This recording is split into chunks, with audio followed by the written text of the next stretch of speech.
Në një kohë kur opozita ka fajsuar mazhorancën për mos menaxhim të situatës në veri të vendit, kreu i shtetit Bamir Topi i bën apel klasës politike që të lërë mënjan debatet dhe t'u vinë në ndihmë të përmbyturve në përballimin e emergjencës së krijuar. Këtë deklarat presidenti e bëri pas një takimi të zhvilluar në prefekturën e Shkodrës me shtabin e emergjencës, ku merrnin pjesë zëvendës kryeministri Meta, ministri i Brendshëm Basha, si dhe shumë autoritetet të tjera të pushtetit qendror dhe atij lokal. Për kreun e shtetit, situata është kritike jo vetëm në qarkun e Shkodrës, por edhe në qytetet të tjera të vendit, të cilat janë zgjuar edhe të shtunën nën pushtetin e ujit. Për këtë arsye, tha presidenti Topi, i kemi kërkuar ndihmë vendeve anëtare të NATO-s. Momenti është akut. Në situata akute patjetër kërkohet që të dilet nga situata emergjente.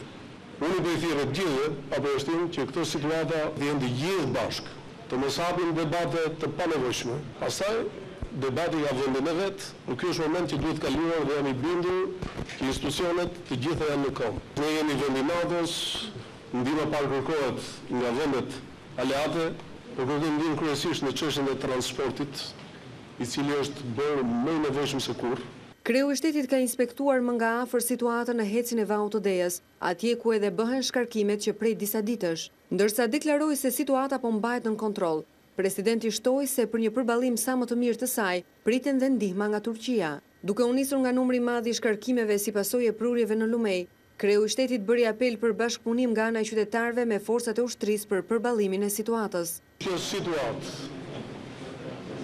po përballohet nga institucionet e shtetit, po përballohet nga ushtria, po përballohet nga policia, po përballohet nga mjekët, po përballohet nga vetë populli, dhe unë mendoj që ky moment, sigurisht në çdo moment tjetër të vështirë, kërkon maturi, kërkon bashkëpunim, kërkon atë që i kemi thënë vazhdimisht dhe nuk është një temë që përdoret thjesht në tilla raste, por kërkon solidaritet. Për shkak të situatës, presidenti i Republikës ndërpreu samitin e OSBE-s në Kazakistan, ndërsa zyra e tij njoftoi se kreu i shtetit po shikon mundësinë e mbledhjes së Këshillit të Sigurisë Kombëtare.